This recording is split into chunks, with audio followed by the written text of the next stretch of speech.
ನಮಸ್ತೆ. ತಮಗೆಲ್ಲ ಸೊಲ್ಯೂಷನ್ ಪೇಜ್ಗೆ ಸ್ವಾಗತವನ್ನು ಕೋರ್ತಾ ಇದ್ದೇನೆ.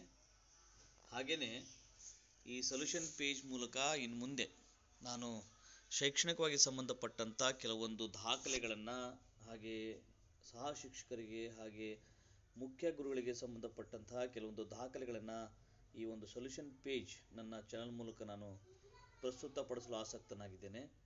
ಹಾಗೆಯೇ ಈ ಹಿಂದೆ ಈ ಸೊಲ್ಯೂಷನ್ ಪೇಜ್ ಮೂಲಕ ನಾನು GPT ಶಿಕ್ಷಕರ ಸಂಬಂಧಪಟ್ಟಂಥ ಎಕ್ಸಾಮ್ಗಳಿಗೆ ಸಂಬಂಧಪಟ್ಟಂಥ ಎಲ್ಲ ಪ್ರಶ್ನೆ ಪತ್ರಿಕೆಗಳಾಗಿರ್ಬೋದು, ಯಾವ ರೀತಿಯಾಗಿ ಎಕ್ಸಾಮ್ಗಳಾಗ್ತವೆ, ಕಟ್ ಆಫ್ ರ್ಯಾಂಕಿಂಗ್ಸ್ ಆಗ್ತವೆ, ಅದರ ಬಗ್ಗೆ ನಾನು ವಿಡಿಯೋಗಳನ್ನು ಮಾಡಿದ್ದೆ.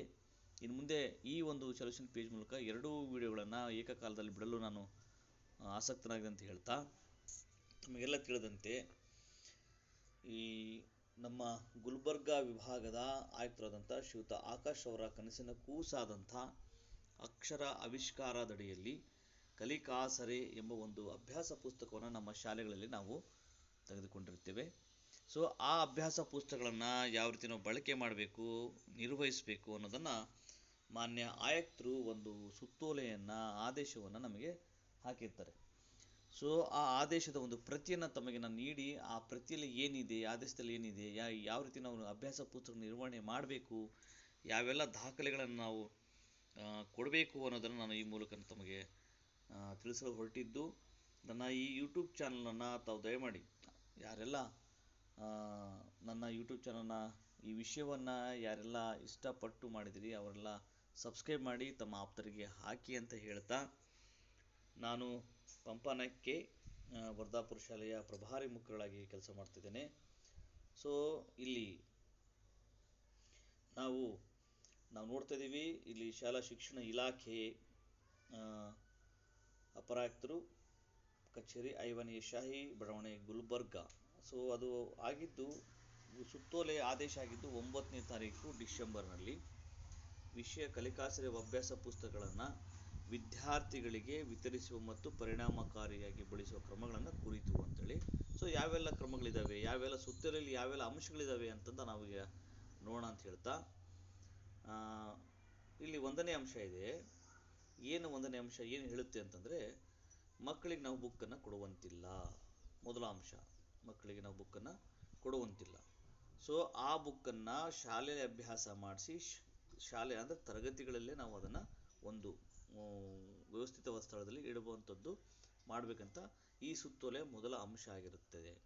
ಅಂದರೆ ಯಾಕೆ ಅದರಂದರೆ, ಅದನ್ನು ಮುಂದಿನ ವರ್ಷಗಳನ್ನು ಸಹ ನಾವು ಏನು ಮಾಡ್ಬೋದು, ಬಳಸಬಹುದು ಅನ್ನೋದು ಅವರ ಒಂದು ಕಲ್ಪನೆ. ಎರಡನೇ ಅಂಶದಲ್ಲಿ, ಸುತ್ತೋಲೆ 2ನೇ ಅಂಶದಲ್ಲಿ ಏನಿದೆ ಅಂದರೆ, ಒಂದು ಪುಸ್ತಕವನ್ನು ಇಬ್ಬರಿಗೆ ಕೊಡಬೇಕಾಗುತ್ತೆ. ನಾವು ಒಂದು ಪುಸ್ತಕವನ್ನು ಇಬ್ಬರಿಗೆ ಕೊಡಬೇಕು. ಸೊ ಅದನ್ನು ಇಬ್ಬರಿಗೆ ಕೊಟ್ಟು, ಅಂದರೆ ಒಬ್ಬರು ನಿಧಾನಗತಿಯಲ್ಲಿ ಕಲಿಯುವಂಥ ಮಗು, ಇದು ಕಲಿಕಾಸರೆ ಪುಸ್ತಕವನ್ನು ಪಡೆದಿರುವಂಥ ಮಗು, ಅದರ ಜೊತೆಗೆ ಉತ್ತಮ ಕಲಿಯುವಂಥ ಮಗುವನ್ನು ಜೋಡಿ ಮಾಡಬೇಕು. ಅಂತ ಅದನ್ನು ಬಡ್ಡಿ ಫೈರಿಂಗ್ ಅಂತ ಕರಿತೀವಿ. ಸೊ ಆ ಮಗುವನ್ನು ಒಂದು ಪಟ್ಟಿ ಮಾಡಬೇಕು ನಾವು. ಇಲ್ಲಿ ಒಂದಿದೆ ನೋಡಿ, ಏನಿದೆ, ಯಾವ ಮಗು ಜೊತೆಗೆ ನಾವು ಅದನ್ನು ಟೈಅಪ್ ಮಾಡ್ತೀವಿ, ಯಾವ ಮಗು ಜೊತೆಗೆ ನಾವು ಪಿಯರಿಂಗ್ ಮಾಡ್ತೀವಿ, ಆ ಮಗು ಹೆಸರು ಮತ್ತು ನಿಧಾನ ಕಲಿಕೆಯಲ್ಲಿರುವಂಥ ಮಗುವಿನ ಹೆಸರನ್ನು ಪಟ್ಟಿ ಮಾಡಿ ನಾವು ತರಗತಿ ಅಂದರೆ HM ಕೊಠಡಿಯಲ್ಲಿ ಹಾಕಿರಬೇಕು. ಸೊ ಕಲಿಕಾಸರೆ ಬುಕ್ಕನ್ನು ಕೊಟ್ಟಂಥ ಮಗುವಿನ ಹೆಸರು ಪ್ಲಸ್ ಆ ಬಡ್ಡಿ ಫೈರಿಂಗ್ ಮಾಡುವಂಥ ಮಗುವಿನ ಹೆಸರನ್ನು ನಾವು ಹಾಕಿರಬೇಕು. ಅಂದರೆ ಯಾರು ಬಂದವರು ಕೇಳಿದಾಗ ನಾವು ಇಂತಿಂಥ ಮಗುವಿನ ಜೊತೆಗೆ ಈ ಮಗುವನ್ನು ನಾವು ಪಿಯರಿಂಗ್ ಮಾಡಿದ್ದೀವಿ ಅಂತ ಗೊತ್ತಾಗುತ್ತೆ. ಇದು 2ನೇ ಅಂಶ. ಸೊ 3ನೇ ಅಂಶ ಏನಿದೆ, ಸದರಿ ಪುಸ್ತಕವನ್ನು ಬಳಸಿ ಅಭ್ಯಾಸ ಪುಸ್ತಕದ ಮೇಲೆ ಕಡ್ಡಾಯವಾಗಿ ನೋಡಿ. ನಾವು ಏನು ಕಲಿಕಾಸರೆ ಪುಸ್ತಕಗಳಿಗೆ ಪೆನ್ನಿಂದ ಬರೆಯೋ ಬದಲಾಗಿ ಪೆನ್ಸಿಲಿಂದ ಬರೆಯುವಂಥ ಒಂದು ಸೂಚನೆಯನ್ನು ಮಕ್ಕಳಿಗೆ ಕೊಡಬೇಕಾಗತ್ತೆ. ಇದು 3ನೇದು.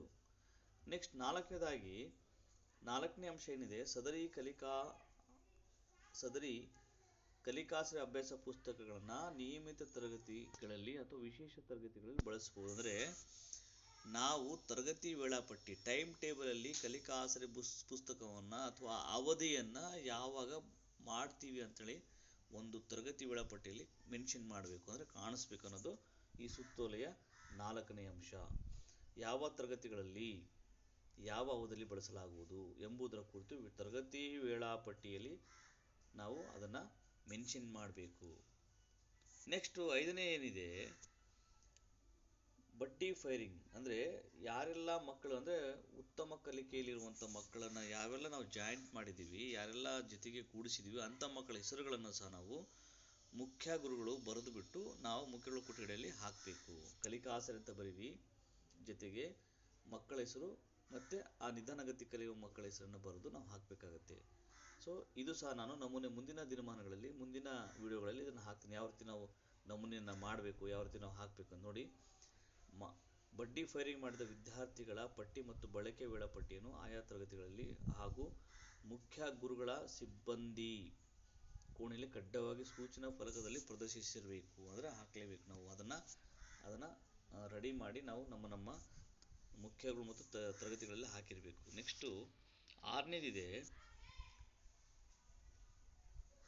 20ನೇ ತಾರೀಕು ಒಳಗಡೆ ನಾವು ಯಾವ ಮಕ್ಕಳನ್ನು ನಾವು ತೆಗೆದುಕೊಂಡಿದ್ದೀವಿ ಅವನ್ನ ನಾವು ಕಡ್ಡಾಯವಾಗಿ ಕಚೇರಿಗೆ ಸಲ್ಲಿಸಬೇಕು. ವಿಷಯವನ್ನು ಅಥವಾ ಆ ವಿವರವನ್ನು ಕಚೇರಿಗೆ ಸಲ್ಲಿಸಬೇಕಾಗತ್ತೆ.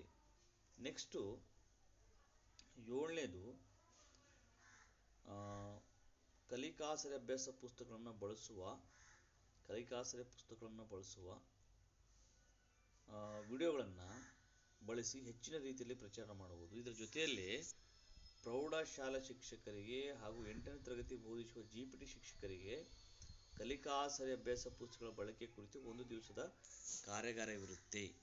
ಸೊ ಆ ಕಾರ್ಯಾಗಾರಕ್ಕೆ ಅವ್ರನ್ನೆಲ್ಲ ನಾವು ಏನು ಮಾಡಬೇಕು, ಹೆಡ್ ಮಾಸ್ಟರ್ಗಳು ಅದನ್ನು ಬಿಡುಗಡೆ ಮಾಡಿ ಕಳಿಸ್ಬೇಕಾಗತ್ತೆ. ಇದಿಷ್ಟು. ಇನ್ನು ಸದರಿ ಪುಸ್ತಕದ ಬಳಕೆಯಲ್ಲಿ ನಮಗೆ ನಮ್ಮ ಮಾನ್ಯ ಆಯುಕ್ತರ ಕಚೇರಿಯ ಮೂಲಕ ಒಂದು ವಿಡಿಯೋಗಳನ್ನು ಹಾಕಿದ್ದಾರೆ. ಅದನ್ನು ಈ ಲಿಂಕ್ಗಳ ಮೂಲಕ ತಾವು ಅದನ್ನು ಪಡೆದುಕೊಳ್ಬೋದು. ಸೊ ನಾವು ಇಷ್ಟೊತ್ತು ನೋಡಿದ್ದು 6 ಅಂಶಗಳು. 1, ಮಕ್ಕಳನ್ನು ಬಡ್ಡಿ ಫೈರಿಂಗ್ ಮಾಡಬೇಕು ಅಂದರೆ ನಿಧಾನಗತಿಯಲ್ಲಿ ಮಕ್ಕಳ ಜೊತೆಗೆ ಉತ್ತಮ ಕಲಿಕಾ ಇರುವಂಥ ಮಕ್ಕಳ ಜೊತೆಗೆ ಒಂದು ಬಡ್ಡಿ ಫೈರಿಂಗ್. 2ನೇದು, ಯಾವೆಲ್ಲ ಮಕ್ಕಳಿಗೆ ನಾವು ಜೋಡಿ ಮಾಡಿದ್ವಿ ಆ ಮಕ್ಕಳ ಒಂದು ನಮೂನೆಯನ್ನು ಮಾಡಿ ಮುಖ್ಯಗಳ ಕೊಠಡಿಯಲ್ಲಿ ಪ್ಲಸ್ ತರಗತಿಯಲ್ಲಿ ಮಾಡುವುದು. ಮತ್ತು 3ನೇದು, ತರಗತಿ ವೇಳಾಪಟ್ಟಿಯಲ್ಲಿ ಕಲಿಕಾ ಆಸರೆ ಪುಸ್ತಕವನ್ನು ಯಾವ ಅವಧಿಯಲ್ಲಿ ಬೋಧಿಸ್ತೀವಿ ಅನ್ನೋದನ್ನು ಹಾಕಬೇಕು. 4ನೇದು, ಪುಸ್ತಕದ ಮೇಲೆ ಪೆನ್ಸಿಲ್ ಮೂಲಕನೇ ನಾವು ಏನು ಮಾಡಬೇಕು, ಬರೆಸ್ಬೇಕು ಅಂತ ಹೇಳ್ತಾ, ಇನ್ನು ಮುಂದಿನ ದಿನಮಾನಗಳಲ್ಲಿ ಕಲಿಕಾ ಆಸರೆಗೆ ಸಂಬಂಧಪಟ್ಟಂಥ ಎಲ್ಲ ವಿಷಯಗಳನ್ನು, ಆಮೇಲೆ ವರ್ಕ್ ಬುಕ್ಗಳ ಕೆಲವೊಂದು ಮಾಹಿತಿಗಳನ್ನು ಈ ಒಂದು ಸೊಲ್ಯೂಷನ್ ಪೇಜ್ ಮೂಲಕ ನಾನು ಪ್ರಸ್ತುತಪಡಿಸಲು ಆಸಕ್ತಿ ಆಗಿದೆ ಅಂತ ಹೇಳ್ತಾ, ನಾನು ಈ ಒಂದು ವಿಡಿಯೋನ ಲೈಕ್ ಮಾಡ್ತೀರಿ ಅಂತ ನಾನು ಭಾವಿಸ್ತಾ, ತಮಗೆಲ್ಲ ಶುಭವಾಗಲಿ. ಇದನ್ನು ವೀಕ್ಷಣೆ ಮಾಡಿ, ಸಬ್ಸ್ಕ್ರೈಬ್ ಮಾಡಿ, ಶೇರ್ ಮಾಡಿ ಅಂತ ಹೇಳ್ತಾ, ಮುಂದೆ ಇನ್ನೊಂದು ವಿಡಿಯೋ ಮೂಲಕ ತಮ್ಮ ಮುಂದೆ ಬರ್ತೇನೆ ಅಂತ ಹೇಳ್ತಾ ಎಲ್ಲರಿಗೂ ಶುಭವಾಗಲಿ. ಜೈ ಹಿಂದ್, ಜೈ ಕನ್ನಡ.